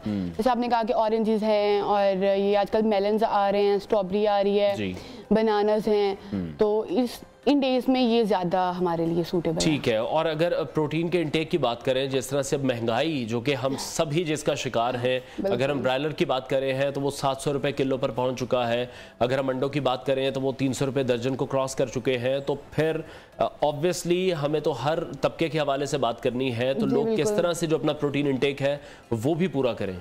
इसमें तो अब यही है कि हम अपनी जो प्रोटीन इंटेक है वो लेंटिल से ही थोड़ी बहुत पूरी कर सकते हैं, क्योंकि अब देखिए अगर एक फैमिली में 10 मेंबर्स हैं तो वो तो इतना अफोर्ड ही नहीं कर पाते कि वो मीट खाएं या इवन चिकन ही खा सकें। तो हमें लेंटिल से ही अपनी प्रोटीन इंटेक को, प्लांट बेस्ड प्रोटीन को, तो कौन सी ऐसी दालें हैं जिनमें आप कह रही हैं कि प्रोटीन भी ज्यादा हो? जी बिल्कुल, हमारा लास्ट सेगमेंट भी इसी पे था, लेंटिल्स पे ही। तो आपको हर दाल में, हर लेंटिल में आपको एक प्रॉपर पोर्शन न्यूट्रिशन का मिलेगा, आपकी नीड के अकॉर्डिंग, आपके एक्सपेंस के अकॉर्डिंग, जो आपको सूटेबल लगती है आप कोई भी परचेज कर सकते हैं। आपको हर एक के अंदर प्रोटीन कंटेंट मिलेगा। ठीक है। और अभी अगर हम फ्रूट्स की बात कर रहे हैं, जैसे हमने खरबूजे की बात की है, स्ट्रॉबेरी की बात की है, तो इनका जो इस्तेमाल है वो कितना फायदेमंद है? क्योंकि सर्दियों में तो हमने बहुत ज्यादा जोर दिया लोगों को कि आप किन्नू खाएं, आप मौसमियाँ खाएं और इस तरह की चीजें जो आपको डिहाइड्रेट भी नहीं होने देंगी, और जो हर मौसम का फल है उसको यूटिलाइज करना बहुत ज़्यादा ज़रूरी होता है। तो उसी तरह से अब स्ट्रॉबेरी है, जिस तरह से ऑब्वियसली अभी महंगी है, खरबूजे हैं, तो कितना फ़ायदेमंद है? इसमें ये है कि जब हमारी समर्स में हमारा बॉडी टेम्परेचर भी राइज कर जाता है, ठीक है, तो सबसे पहली बात तो मैं ये यहाँ पे क्लियर करना चाहूंगी कि हम गर्मियों में ठंडे पानी का इंटेक बहुत करते हैं, कोल्ड पानी की तरफ जाते हैं कि हम ठंडा पानी पिए, तो वक्ती तौर पे लगता है कि वो हमें उसने थोड़ा प्यास हमें रिलीफ दिया, बिल्कुल दिया, लेकिन ऐसे नहीं होता। आप जितना ठंडा पानी पियेंगे आपका बॉडी टेम्परेचर अंदर जाके उतना ही राइज होगा, इसीलिए हमें थोड़े टाइम के लिए सुकून मिलता है, उसके बाद फिर बॉडी टेम्परेचर राइज कर जाता है। तो एक सबसे पहले ये कि सर्दियों, अभी इधर गर्मियों में आप लोगों ने ठंडा पानी का इंटेक नहीं करना, नॉर्मल वाटर और रूम टेम्परेचर पे, या अगर ठंडा भी लेना है तो बहुत जो लाइट टेम्परेचर पे आपका है वो, क्योंकि ये हमारा स्टमक को डिस्टर्ब करेगा, आपके लीवर को, इवन आपका जो है डाइजेशन में करता है। जब आपकी प्रॉपर डाइजेशन ही नहीं हो रही तो आप समर डाइट्स कैसे लेंगे? ठीक है, तो वो चीज़ आपको डाइजेस्ट ही नहीं होगी। कोई फ्रूट्स हैं, कोई वेजिटेबल्स हैं, तो और जो आपको टेम्परेचर में आपके लोअर करने के लिए हेल्प करेगी वो लेमन है, ठीक है, सिट्रस में। ठीक है। तो अभी हम जगह जगह सड़कों पर देखते हैं गाजरों के जूस हैं, या एक वो कांजी टाइप कुछ करके कुछ वो मेंशन है, तो क्या वो भी एक बहुत बड़ी रीज़न है जो पेट की बीमारियां शुरू हो रही हैं? जी बिल्कुल है, क्योंकि आप होममेड जूस लें, क्योंकि एक तो आपको वहाँ पे कोई भी हाइजीन का ख्याल नहीं होता हमारे यहाँ पे, तो दूसरा ये कि आप उसको होममेड लें तो ज़्यादा प्रेफरेबल है। बाहर के मैं तो वैसे भी एक अच्छी से अच्छी शॉप पे भी बाहर से आपको रिकमेंड नहीं करती हूँ, क्योंकि उन्होंने हर लिहाज से अपने अकॉर्डिंग उसको सेट किया होता है, तो एक आपको नेचुरल जूस तो नहीं मिलता कहीं से भी, तो आपने होममेड ही लेना है। तो अभी समर्स में सबसे बेस्ट थिंग है कि आप लेमनेड और मिंट, ठीक है, तो अब लेमन का जैसे ही ज़्यादा इस्तेमाल करेंगे, लेमन पानी में डाल के वार्म वाटर में या नॉर्मल टेम्परेचर पे या लेमनेड पियेंगे या ठंडा करके उसको पियेंगे, तो वो आपकी बॉडी के लिए हर लिहाज से। लेकिन डॉक्टर भाई एक तासुर ये भी है कि जब आपका गला खराब है, जब आपको फ्लू है, तब आप लेमन का इस्तेमाल ना करें, खटास वाली चीज़ें यूज़ ना करें। वो हमारा ये होता है कि हमारी जो हम लोग करते हैं ना, हम एक चीज़ को बहुत ज़्यादा कर लेते हैं। अब एक गिलास पानी में मतलब मैंने बहुत सारी फैमिली जैसी देखी हैं, बहुत सारी मदर्स ऐसी देखी हैं, कुछ क्लाइंट्स आते हैं ना, तो वो एक गिलास में 3-3 नींबू डाल के पी रही होती हैं। जब आप उसको इतना सिट्रस करेंगे तो डेफिनेटली वो आपकी हर चीज़ पे इफेक्ट करेगा।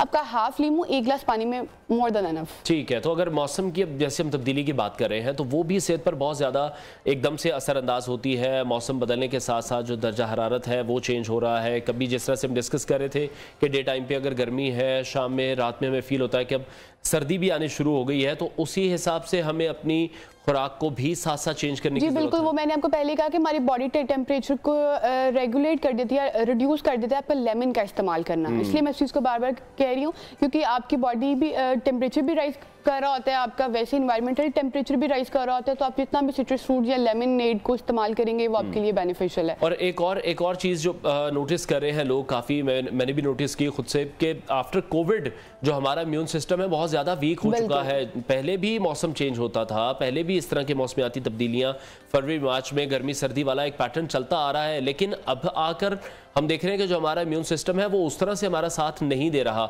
हमारी डाइट शायद वो उस तरह से असरअंदाज अब नहीं रही आफ्टर कोविड। जिन जिन लोगों को कोविड हुआ तो उनकी इम्यूनिटी बहुत ज़्यादा वीक हो चुकी है, वो बार बार बीमार हो रहे हैं। इवन जिनको कोविड नहीं भी हुआ उनकी भी इम्यूनिटी वीक ही है, क्योंकि एक तो ये महंगाई का करके हमारा कुछ भी नहीं, हमारे अफोर्डेबिलिटी नहीं है किसी चीज़ को, ठीक है।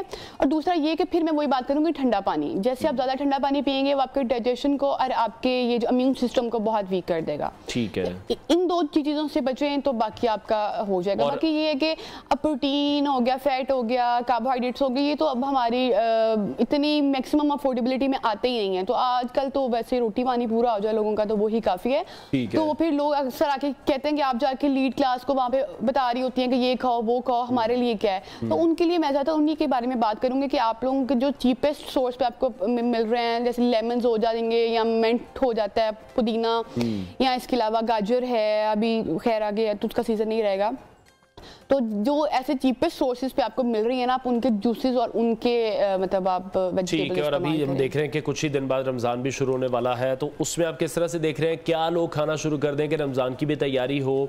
जिस तरह से हमने इम्यूनिटी की बात की है, फिर जो क़ुव्वत मुदाफ़त है, जो सेहत है, वो भी रमज़ान में बेहतर रहे ताकि जो रोज़े हैं वो अच्छे से गुजरे। जी बिल्कुल, एक तो सबसे ज़्यादा कि हम लोगों ने अभी ओवर ईटिंग नहीं करनी। रमज़ान से एक महीना पहले आपका बेस्ट टाइम होता है वेट लॉस के लिए। जो लोग इस चीज़ से तंग है कि हम लोगों ने वेट कम करना है, लोग क्या करते हैं रमज़ान में ही अपना माइंड सेट करते हैं कि अब रमज़ान भी आ रहा है तो साथ में हमारा वेट का भी हो जाएगा। तो सडन ऐसे नहीं होता, आपकी बॉडी को तैयार करने के लिए कुछ टाइम लगता है। तो आप तब तक, अभी एक महीना है तो आप तब तक मतलब पोर्शंस में लेना स्टार्ट कर दें थोड़ा थोड़ा करके, फिर रमज़ान में आपका बेस्ट तरीके से वेट लॉस हो जाएगा। और इसमें यही है कि आप लोग सुबह उठ के पहले तो 2-3 गिलास पानी पिए, अपने पानी के इंटेक को पूरा रखें, क्योंकि डिहाइड्रेशन ना हो जाए, गर्मियाँ भी या फिर रमज़ान भी है। रमज़ान से पहले अपनी बॉडी को इतना तैयार कर लें कि वो रमज़ान में भी अच्छी गुजरे और आपका वेट भी अच्छा कम हो जाए। ठीक है, तो वो अफराद जो कि बहुत ज़्यादा सिगरेट नोशी करते हैं, उनके लिए क्या ऐसा तरीक़ेकार है कि वो उसको कम कर सकें, उसको ख़त्म कर सकें? उसके लिए क्या कोई तरीक़ेकार है? उनके लिए तो हमारी गवर्नमेंट ने बड़ा अच्छा कर दिया कि सिगरेट महंगे कर दिए, ठीक है, तो अब तो उनकी अफोर्डेबिलिटी में नहीं रहा। लेकिन खैर उनके लिए यही है कि वो उस चीज़ को, क्योंकि ये एक एडिक्शन है, इतनी जल्दी हम कहें कि आप भी इसको छोड़ दें, जो बंदा 2 डिब्बियाँ पी रहा है उसको बोलेंगे भी आप इसको कम कर दें। इसमें यही है कि आप थोड़ा सा इसमें कमी लाएं, अपनी डाइट का ख्याल रखें, क्योंकि दैट लीड्स टूवर्ड आपके क्रॉनिक डिसीजेज हैं, आपका लिवर डैमेज कर देता है, आपका हार्ट फेलियर हो जाता है, तो उनके लिए तो बस यही है कि अल्लाह पाक उन्हें हिदायत दे और वो अपना थोड़ा सा अपनी हेल्थ का ख्याल करें। ठीक है। और जिस तरह से अब आप रमज़ान की एक रूटीन की बात कर रहे हैं, आप कह रहे हैं कि बहुत लोगों की कोशिश होती है वेट लॉस किया जाए, सहरी में वो कम खाते हैं, लेकिन फिर हम ये देखते हैं कि अफ्तारी में जो है वो पूरे मील्स जो हैं वो लिए जाते हैं, तो उस तरह से फिर वेट लॉस तो नहीं हो सकता, बल्कि मजीद जो बीमारियां हैं वो शुरू हो जाती हैं। एग्जैक्टली। हम रमज़ान ट्रांसमिशन में भी इसको थोड़ा सा रमज़ान की डाइट के लिए हवाले से बात करेंगे। इसमें ये है कि आप सबसे बड़ी गलती हमारी यही होती है कि हम सहरी थोड़ी कम करते हैं और इफ्तारी में पेट भर के खा लेते हैं, जबकि आपको सहरी अच्छी तरह करनी चाहिए। हर आपको protein, fat, carbohydrate proper amount में आपको ये चीज़ वहाँ पे पेट भर के खाना चाहिए सहरी जो है, ताकि आपका सारा दिन आपने यूनिवर्सिटी जाना है, अपने जॉब पे जाना है, आपका दिमाग ने काम करना है, आपके ब्रेन वर्किंग होनी है, तो वो ताकि वो यूटिलाइज होता रहे। तो अफ्तारी में ये है कि जस्ट आपने फ्रूट इनटेक करनी है, आपने फाइबर को, अपने मिनरल्स और विटामिन्स को इम्प्रूव करना है, उसमें आपने हीन, फैट और कार्ब्स इतने नहीं लेने हैं। आप ये कह रही हैं कि समोसे नहीं खाने, पकौड़े नहीं खाने, कचौरियां नहीं खानी, तो ये कैसे चलेगा? ये आप once in a week is more than enough. हमारे घरों में चलता है कि डेली बेस पे ये काम हो रहा है, तो अगर ये तो जो जिनकी बॉडी बिल्कुल नॉर्मल है, कोई इशू नहीं है, तो ये तो उनको भी इशू बनाने वाले काम है ना। ठीक है। तो अगर ऑलरेडी कोई डिसीज में सफर कर रहा है, उनके लिए तो यही है कि चलो वंस इन अ वीक आप ले सकते हैं, वो भी होममेड अच्छे ऑयल में फ्राई किए हुए, बार बार रीयूज्ड हुआ हुआ ऑयल ना इस्तेमाल हो।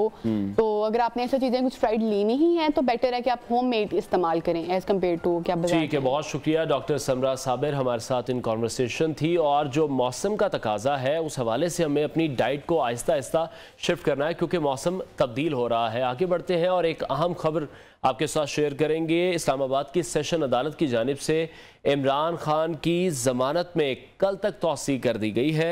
अदालत ने इमरान खान की तोशाखाना केस की समाअत जुडिशल कॉम्प्लेक्स मुंतकिल करने की दरख्वास्त मुस्तरद की है।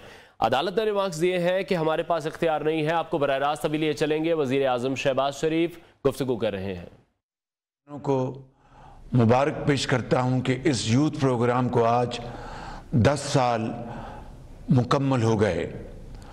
2011 में पंजाब से जिस प्रोग्राम का आगाज़ किया था, 2013 में वज़ीर आज़म मोहम्मद नवाज शरीफ ने उस प्रोग्राम को मुल्क भर में पहुंचा दिया। ये इनकलाबी प्रोग्राम नौजवानों की तरक्की में संग मील साबित हो रहा है। आपकी तालीम, हुनरमंदी, सेहत और रोज़गार से ही पाकिस्तान में तरक्की होगी। इस मौका पर मैं ये ऐलान भी करना चाहता हूँ कि हमारी मखलूत हुकूमत ने 2023 को नौजवानों का साल करार दिया है, जिसमें मुख्तलिफ तकरीबात होंगी। मेहनती और काबिल बच्चों को लैपटॉप्स दिए जाएंगे। दीगर स्कीमों के ज़रिए नौजवानों की हौसला अफजाई जारी रहेगी। जैसा कि आप जानते हैं, हमारे मुल्क की 68% आबादी नौजवानों पर मुश्तमिल है। इसी विजन के तहत हमने यूथ प्रोग्राम शुरू किया था। पंजाब एजुकेशन एंडाउमेंट फंड बनाया गया, लैपटॉप स्कीम शुरू की गई, नौजवानों को बिला सूद और आसान शराइत पर कर्ज दिए गए, वसाइल से महरूम ज़हीन तालिब इल्मों को वज़ाइफ दिए, बैरून मुल्क तालीम दिलवाई। आज ये कौम के काबिल बेटे और बेटियां मुख्तलिफ शोबों में कामयाबियों के नए आसमान छू रहे हैं। मैं जब इस मुल्क का वज़ीर आज़म बना तो मुल्क शदीद माशी मुश्किल में था। सैलाब ने मुश्किलात में मज़ीद इजाफ़ा किया, लेकिन नौजवानों को हम नज़रअंदाज नहीं कर सकते, क्योंकि ये हमारे मुल्क का मुस्तकबिल हैं। लिहाजा यूथ प्रोग्राम दोबारा शुरू किया गया, वसाइल और इसका दायरा कार मज़ीद बढ़ाया गया और ज़राअत, IT समेत दीगर शोबे इस प्रोग्राम में शामिल किए गए। बिला सूद और आसान शराइत पर आपको वसाइल देने का दोबारा आगाज़ कर दिया गया है, ताकि आप रोज़गार कमाएं और अपने ख़ानदान का सहारा बने। और उनका बोझ बांटें। आप मुल्क की तरक्की में अमली किरदार अदा करें। अल्लाह।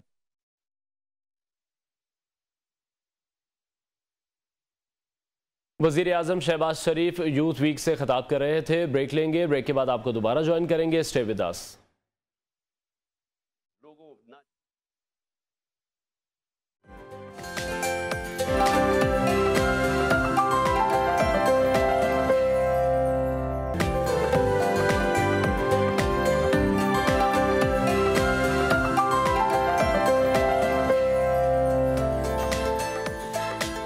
Welcome back. और अब आपके साथ कुछ हैरान कुन और अजीबो गरीब वाक़यात शेयर करेंगे, जिसमें सबसे पहले हम बात करेंगे ऑस्ट्रेलिया की, जहां एक हैरान कुन वाक़या मंजर आम पर आया है।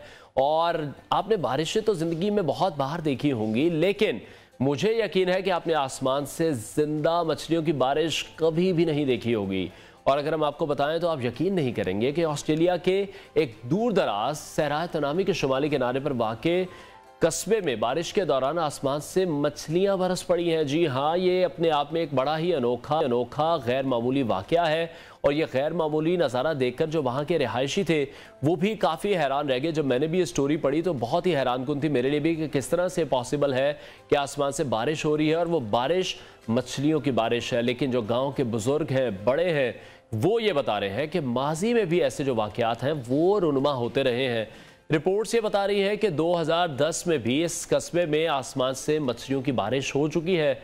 इलाके के काउंसलर ये कहते हैं कि गुज़श्ता दिनों में एक बड़ा तूफान बस्ती की तरफ बढ़ता हुआ देखा गया और मकामी लोगों का ख्याल ये था कि मूसलाधार बारिश होगी। लेकिन जब बारिश शुरू हुई तो फिर मकामी लोगों ने देखा, जो कि अनबिलीवेबल था, कि आसमान से पानी के साथ मछलियाँ भी गिरती दिखाई दे रही हैं। उन्होंने बताया कि आसमान से जो गिरने वाली ये मछलियां थी वो जिंदा हालत में मौजूद थीं। उनका साइज छोटा था, जिन्हें जो वहां पर बच्चे मौजूद थे उन्होंने पकड़कर पानी के बर्तन में डाला है। और अगर माहिरीन मौसमियात की बात करें तो वो ये कह रहे हैं कि ऐसे वाक़यात बड़े पैमाने पर आने वाले तूफ़ानों की वजह से हो सकते हैं, जो कि दरियाओं से पानी और मछलियों या फिर दीगर छोटे आबी जानदारों को अपने साथ ले जाते हैं और फिर आसमान से ये जानदार हवा के ज़रिए गिरते हैं। कुछ अफराद ने ऐसी गैर मामूली बारिश को खुदा की एक नेमत भी करार दिया है। अपने आप में एक गैर मामूली वाक़या है और ऐसा बहुत से ममालिक में पहले भी हो चुका है। ये जो मनाजिर हैं बड़े ही अनबिलीवेबल हैं। मैक्सिको में इस तरह का वाक़या पहले हो चुका है और जो बुज़ुर्ग हैं वो ये बता रहे हैं कि ऑस्ट्रेलिया के इन इलाकों में भी 2010 में एक बार इस तरह से ये हो चुका है। तो जो है उनकी जो थ्योरी थी वो भी हमने आपके साथ पेश की है, शेयर की है कि किस तरह से गैर मामूली बारिश हुई है। लोग वहाँ पर मौजूद थे, उन्होंने इस चीज़ को विटनेस किया है। और अब हम आगे बढ़ते हैं और आपको बताते हैं कि दुनिया की एक झील ऐसी भी है जिसमें कोई जाए तो वो फिर पत्थर का हो जाता है। तो आज जो स्टोरीज हम आपके साथ शेयर कर रहे हैं वो बहुत ही ज़्यादा डिफरेंट है, मेरे लिए भी बहुत हैरानकुन है, नई है। ये अफ्रीकी मुल्क तंजानिया के शुमाल में वाक़े झील है जिसका नाम नॉट्रोन बताया जा रहा है। यहाँ अगर कोई जानदार गिर जाए, किसी वजह से बाहर ना निकल सके, तो फिर जो इसका जिस्म है वो पत्थर जैसी शक्ल में हनूत होकर महफूज हो सकता है। कुछ पिक्चर्स भी हम आपके साथ इस वक्त स्क्रीन पर शेयर कर रहे हैं। ये वहाँ की तस्वीर है, बहुत खौफनाक है, बहुत अजीब तस्वीर है और मतलब इनको देखकर ही एक डर सा महसूस हो रहा है, खौफ सा महसूस हो रहा है। कोई भी इंसान शायद वहाँ पर जाने की कोशिश नहीं करेगा, उसकी ख्वाहिश नहीं होगी कि ऐसी किसी झील पर वहाँ जाए। यकीनी तौर पर झील तो बहुत ज़्यादा खूबसूरत है, तो अगर कोई भी इंसान इस सुर्खी माइल झील में गिर जाए तो फिर फौरी तौर पर तो शायद कोई ख़तरा लाहक नहीं होगा, लेकिन अगर इसमें गोता लगाने का तजर्बा भी वो करे तो वो शायद खुशगवार नहीं होगा। तो कुछ अरसे पहले जो एक फ़ोटोग्राफ़र हैं जिन्होंने ये तस्वीर ली हैं वो वहाँ पर पहुँचे हैं। वहाँ पत्थर जैसे मुर्दा परिंदों की तस्वीर उन्होंने खींची, जो कि उन्होंने सोशल मीडिया पर शेयर की, काफ़ी वायरल हुई। हम भी वो तस्वीर इस वक्त नियो की स्क्रीन पर देख रहे हैं। बहुत ही अजीब तस्वीर है, खौफनाक है, ड्राउनी है, दिल दहला देने वाली है। और कहा यह जा रहा है कि इस झील के पानी में जो तेजाबियत है वो किसी ब्लीच के जैसी होती है और इसके पानियों में कोई बहुत ज़्यादा देर तक जिंदा नहीं रह सकता। ये झील एक आतिशफशानी सिलसिले के दहाने पर मौजूद है, जिसके बायस इस झील में सोडियम कार्बोनेट और दीगर जो मिनरल्स हैं उनकी बहुत ज़्यादा क्वांटिटी मौजूद है और इसी के नतीजे में इस झील के पानी का जो रंग है वो सुर्खी माइल हो जाता है, जबकि जो पानी का जायका है वो भी बहुत ज़्यादा नमकीन है। यही जो तेजाबियत है ये बेशतर जानदारों की जिल्द और आंखों को जला देती है और बहुत ज़्यादा देर तक यहाँ पर रहने से मौत भी वाक़ई हो जाती है। बहुत से लोगों के ज़हन में ये भी सवाल होगा कि झील अगर जहरीली है तो मरने तक तो ठीक है, लेकिन ये जो मरे हुए जानदार हैं ये हनूद कैसे हो जाते हैं? तो इसका जो जवाब हमें मिला है वो ये है कि जब किसी मुर्दा जानदार का जिस्म झील के पानी के अंदर जाता है तो फिर उसमें मौजूद नमक की जो ज़्यादा मिकदार है वो जिस्म को गलने नहीं देती, या फिर अगर हम यूं कह लें कि उसको हनूद कर देती है। माहिरीन ये बता रहे हैं कि झील के पानी के मिनरल्स और नमक जानदार के जिस्म को खुश करके हनूद कर देते हैं। जिस तरह के पुराने दौर में अहराम मिस्र में हमने देखा था कि ममीज़ वहाँ पर मौजूद होती हैं, उनके जो जिस्म हैं उनको प्रिजर्व करने के लिए भी इस तरह की टेक्निक को इस्तेमाल किया जाता है। तो वैसे तो इस झील के हवाले से मुतअद्दिद कहानियां भी फैली हुई हैं, लेकिन इसे जानलेवा करार नहीं दिया जा सकता क्योंकि ये कुछ जानदारों का घर भी है जो वहां पर मौजूद है, जिनमें फ्लेमिंगो नामी परिंदा सबसे ज़्यादा नुमाया है। क्योंकि फ्लेमिंगो ऐसा परिंदा है जिसकी जिल्द बहुत ज़्यादा सख्त होती है, तो उसकी जो स्किन है वो इस झील का जो पानी है उससे उसे तहफ़्फ़ुज़ फराहम करती है। लेकिन अगर हम इंसानी स्किन की बात करें तो इंसानी स्किन नरम होती है और झील का पानी इंसानी स्किन के लिए काफ़ी ज़्यादा नुकसानदेह साबित हो सकता है। और यहाँ पर जाने की अगर बात की जाए तो यहाँ पर जाना मना नहीं है, लेकिन आपको इस झील से कुछ दूरी ज़रूर बरकरार रखनी है। इस झील से दूर रहकर ही आप इसका नज़ारा कर सकते हैं, यही आपके लिए बेहतर है। जो विजुअल हम अपनी स्क्रीन पर भी देख रहे हैं तो झील यकीनी तौर पर खूबसूरत है और जो लोग भी यहाँ पर जाते हैं उनकी कोशिश होती है कि इस झील के पास जाया जाए, इसको प्रॉपर एक्सपेरिमेंट किया जाए, जो कहानियाँ यहाँ पर मशहूर हैं उसको डिस्कस किया जाए। तो जो इसका जो लाल रंग है वो लोगों को अट्रैक्ट ज़रूर करता है, जानदारों को अट्रैक्ट करता है, जानदार उसकी तरफ अट्रैक्ट होते हैं। जैसे हमने फ्लेमिंगो परिंदे की बात की है, उसकी स्किन सख्त है, वो पानी के सरफेस पर रहता भी है, तो ये पानी उसकी स्किन को उस तरह से डैमेज नहीं कर सकता जिस तरह किसी इंसानी स्किन को कर सकता है। तो अगर हम मैप पर भी देखें तो इस झील का जो कलर है वो सुर्खी माइल कलर है, बहुत डिफरेंट कलर है जो कि लोगों को अपनी तरफ अट्रैक्ट करता है। इसलिए हम ये बता रहे हैं कि यहाँ पर जाना तो मना नहीं है, लेकिन आपको इससे एक दूरी बरकरार रखनी है, क्योंकि यहाँ पर यह कहा जा रहा है कि इस झील की वजह से बहुत से ऐसे वाक़यात पेश आए हैं, जैसे जो परिंदे वहाँ पर मौजूद हैं वो वहाँ पर हनूद हो गए हैं, बिल्कुल स्टिल फॉर्म में मौजूद हैं, पत्थर बन चुके हैं। तो एक खूबसूरत सी झील से हमने आपका तारुफ भी करवाया है। इससे पहले भी जो हमने स्टोरी आपके साथ शेयर की वो बहुत ज़्यादा डिफरेंट थी। अभी अपने प्रोग्राम में हम शामिल करेंगे वायरल वीडियो का सेगमेंट। तो भारत का शहर मुंबई, जहां पर नई चमचमाती गाड़ी घर की दहलीज पर मौजूद थी, किस तरह का उसके साथ हादसा पेश आया, पहले वीडियो देखते हैं।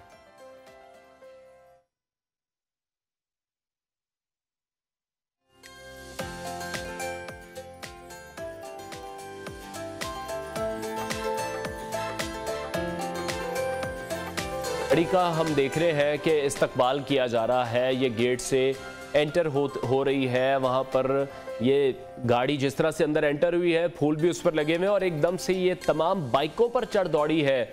और सिर्फ यही नहीं हुआ कि बाइकों को लगी है जाकर, बल्कि उन बाइकों को लगते लगते वो गाड़ी ऑलमोस्ट उलट चुकी है। एक साहब फिर वहाँ पर मौजूद थे, एक और साहब उनकी मदद के लिए आए तो इस गाड़ी को एटलीस्ट उलटने से बचा लिया गया है। सीसीटीवी कैमरे ने मनाज़िर रिकॉर्ड किए, सोशल मीडिया पर इस वाक़े की वीडियो सामने आई, काफ़ी वायरल हुई ये वीडियो कि शहरी अपनी गाड़ी जैसे ही मेन गेट से अंदर ला रहे हैं तो उसी दौरान ये गाड़ी उससे बिल्कुल काबू से बाहर हो जाती है। जो वहाँ पर मोटरसाइकिल्स खड़ी हैं, एक गाड़ी उन मोटरसाइकिल्स पर चढ़ जाती है और इसी दौरान गाड़ी जो अपना बैलेंस है वो भी खो देती है और एक जानिब से उलटने लगती है। ताहम ड्राइवर और वहाँ मौजूद एक शख्स की कोशिश के बायस जो गाड़ी मज़ीद नुकसान से बच जाती है। तो लग ऐसा रहा है कि ब्रेक लगाने की बजाय जो एक्सीलेटर है वो दबा दिया गया है, जिसकी वजह से एक गाड़ी बाइक्स पर चढ़ गई है।